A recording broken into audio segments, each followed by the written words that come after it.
Hi and welcome to my channel. Today I'm going to be preparing a tomato soup. This is my favorite tomato soup. It's my go-to tomato soup. It's super easy, it's incredibly delicious, and I'm looking forward to sharing it with you. Basically, it's a sheet pan tomato soup. You just roast tomatoes and vegetables, and then puree it all with a little broth, and you're good to go. It's phenomenal. Stay tuned, here we go. So I've got onion ready to go that I'm going to be chopping up a little bit. I've got 2 sheet pans prepared because I'm going to make a lot.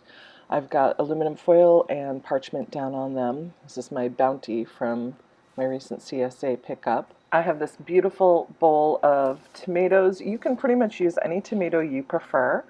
And I'm using 2 sort of small to medium-sized onions. I'm just going to give them sort of a rough chop. That's the beauty of this soup, is that you don't have to be precise in anything. You can just give your vegetables a rough chop and put them on the sheet pan and you're good to go.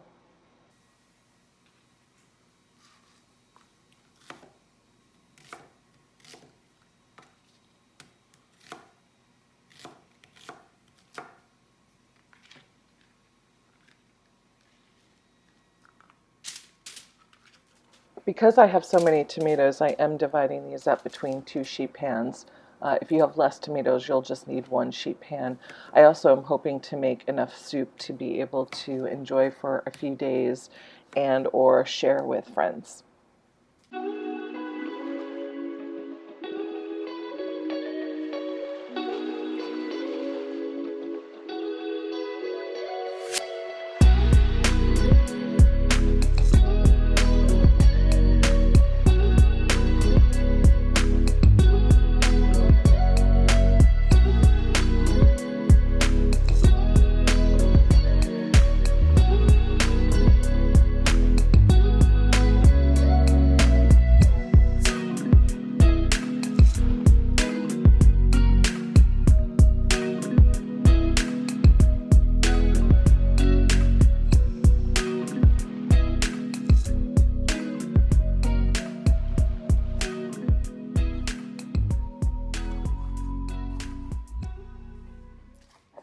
Alright, getting the last few tomatoes cut up and divided between the 2 cutting boards before I grab some more ingredients for this soup.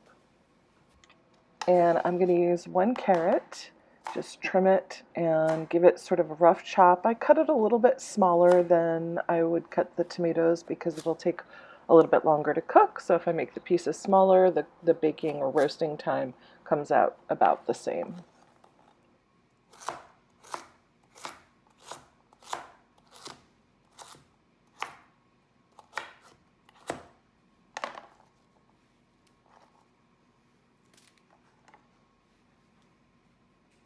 And now it's time for garlic. By all means, if you have fresh garlic, use it. I have this jar of garlic that I love, so I put a good sort of heavy teaspoon of garlic on each pile of vegetables.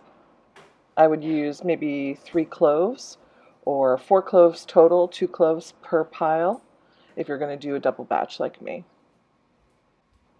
I will have the recipe down below. I don't know that I have exact measurements for how much salt and pepper you should use. So I'm just going to sort of say it. I put a drizzle of olive oil on each pile of tomatoes, carrots, and garlic, a sprinkle of salt and a little grind of pepper on them.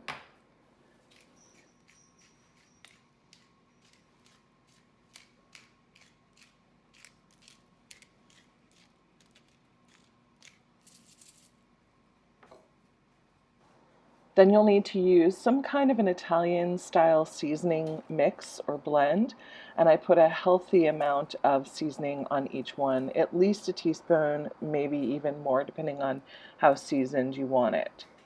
That's a little bit to taste. Now we just need to mix up all the vegetables. I'm using my hands here. If you'd rather use a spoon or tongs or something like that to mix it up, that's fine. I'm using my hands. I want to break up the onions a little bit so that they're spread out a little bit more evenly, and I want to use my fingers to actually be able to feel that the seasonings and the olive oil have really spread around all of the vegetables. Then you're going to spread out the vegetables in as thin a layer as possible. You really want to leave a little bit of room between them and not have them piled up on top of each other in order to get the best roasting effect with them.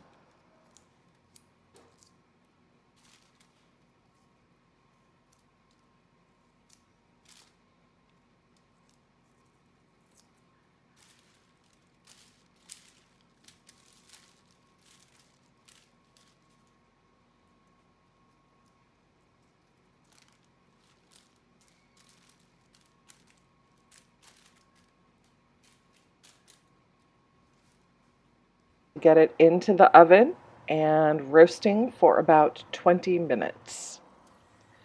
After the 20 minutes is done, check it out, make sure that it all looks cooked and you're looking for a little bit of brown bits every once in a while. That's great caramelized sort of flavor on there.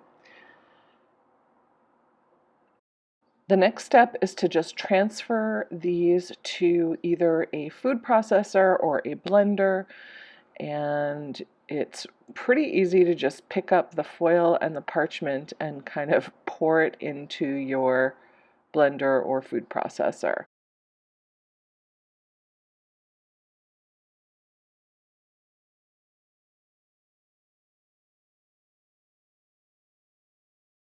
As you can see, I've filled up my blender pretty full with all these wonderful vegetables. I'm going to add one of these containers of chicken broth, but you can absolutely make this vegetarian by just adding vegetable stock instead. The amount of broth that you add depends on how thick you personally like the soup. You can always add more broth or stock to it later if you want to thin it out. All that's left to do is get it blended in my blender. We like it pureed pretty smooth, but you can decide how chunky or blended you want yours. And here we have a most delicious roasted tomato soup served along with a little bit of grilled cheese, because who doesn't want to dip a grilled cheese in a delicious tomato soup? Thank you so much for joining me today. I hope you have a wonderful day, and I'll catch you next time.